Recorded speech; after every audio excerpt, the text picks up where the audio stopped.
Cyrus, also known as Cyrus the Great and Cyrus II of Persia, was the founder of the Persian Empire under the Achaemenid dynasty. As a ruler of the Persian people in Anshan, he conquered the Medes and went on to conquer the Babylonian Empire. He wrote the Cyrus Cylinder, considered to be the first declaration of human rights. In historical artifacts discovered in the ancient ruins of Babylon and Ur, Cyrus identifies himself as king of Iran, where he reigned from 559 BCE until his death. He is the first ruler whose name was suffixed with the words of the Great, a title adopted by many others after him, including the eventual Achaemenid Shah, Darius the Great, and Alexander the Great, who overthrew the Achaemenid dynasty 2 centuries after the death of Cyrus. The name Cyrus is a Latin transliteration of the Greek language, which is a version of the Old Persian Kourosh or Korvash. The ancient historians Ctesias and Plutarch noted that Cyrus was named from Kouros, the sun. In modern Persian, Cyrus is referred to as Kaurashi Bozorg, the Persian-derived name for Cyrus the Great. In the Bible, he is known as simply Koresh. Cyrus the Great was the son of a Persian king named Cambyses I and a Mede princess from the Achaemenid dynasty, which ruled the kingdom of Anshan in what is now southwestern Iran. The dynasty had been founded by Achaemenes, who was succeeded by his son Tiphys of Anshan. Inscriptions indicate that when the latter died, two of his sons shared the throne as Cyrus I of Anshan and Ariamenes of Persia.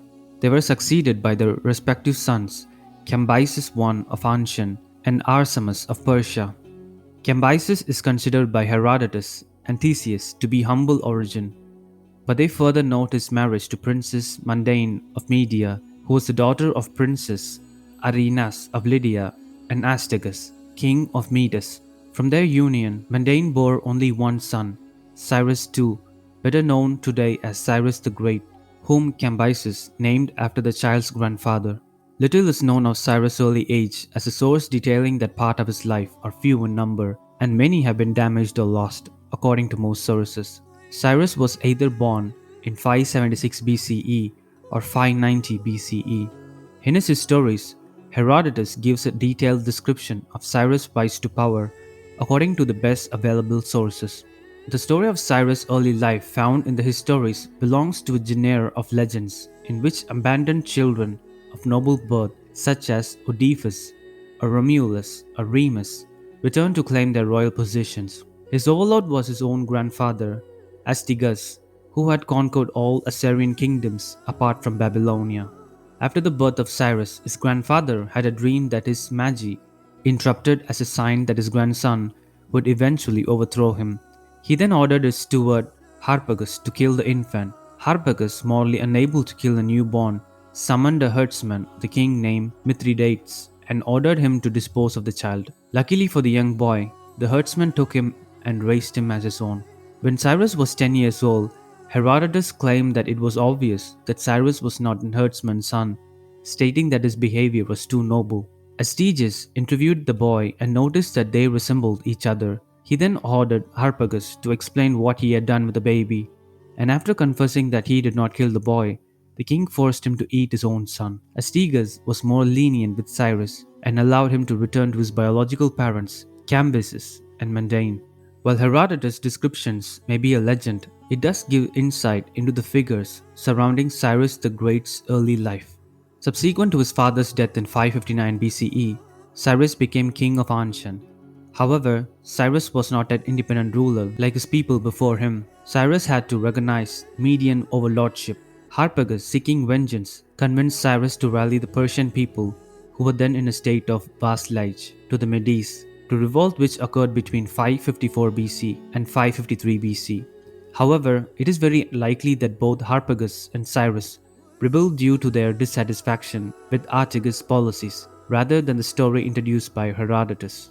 From 550 BCE to 549 BCE, with the help of Harpagus, Cyrus led his armies to capture Ecbatana and effectively conquer the Median Empire. During Astyages' rule, The Medes conquered all Assyrian kingdoms apart from Babylonia, including Anshan and Persia. While Cyrus seemed to have accepted the crown of Media by 546 BCE, he had officially assumed the title of King of Persia. Instead, Arsamas, who had been the ruler of Persia under the Medes, therefore had to give up his throne.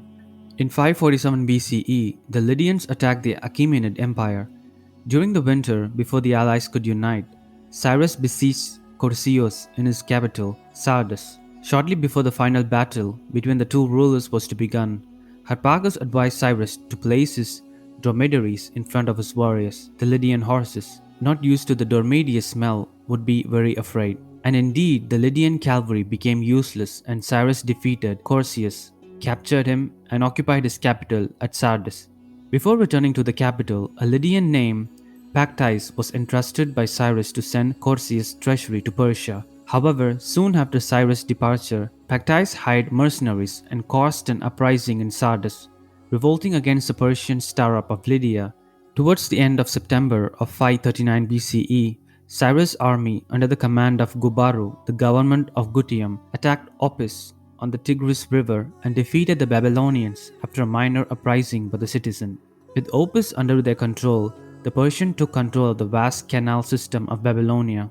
On October 10, the city of Sippar was seized without a battle. With little to no resistance from the populace, Nabonidus was staying in the city at the time and soon fled to Babylon, which he had not paid visit to for several years. 2 days later, Gubaru's troops entered the capital Babylon again without any resistance from the Babylonian armies. Herodotus explained that he accomplished this feat. The Persians diverted the river into the canal so that the water level dropped to the height of middle of a man's thigh, which allowed the invading forces to march directly through the waterbed to enter at night. On October 29, Cyrus himself entered the city of Babylon and arrested Nabonidus. He then assumed the title of King of Babylon, King of Summer and Akkad, King of the four sides of the world. Before leaving Babylon, Cyrus also freed the Israelites by allowing them to return to their native land, effectively ending the Babylonian captivity. The return of the exiles reinforced the Jewish population into their homeland, which had been waning since the start of the Babylonian rule. A good example of his religious policy is his treatment of the Jews in Babylon. The Bible records that the remnant of the Jewish population entered to the promised land from Babylon, following an edict from Cyrus to rebuild the temple. The edict is fully reproduced in the book of Ezra. As a result of Cyrus' policies, the Jews honor him as dignified and righteous king. He is the only Gentile to be designated as a Messiah, a divinely appointed king in the Korash. Korash is a commonly name for streets in Israel and is a relatively common Israeli family name. Ctesias reports only that Cyrus met his death in the year 529 BCE while warring against tribes northeast of the headwaters of the Tigris. In Herodotus' account, Cyrus met his fate in a fierce battle with the Massagetae, a tribe from the southern deserts of Karsham in the southernmost portion of the steppe region. The Massagetae were related to the Scythians in their dress and mode of living.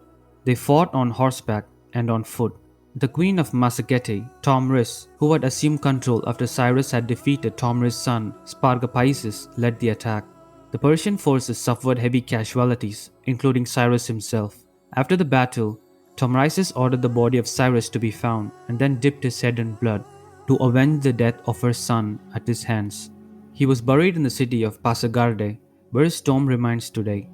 Both Strabo and Arrian give descriptions of his tomb, based on eyewitness reports from the time of Alexander the Great's invasion, though the city itself was now in ruins.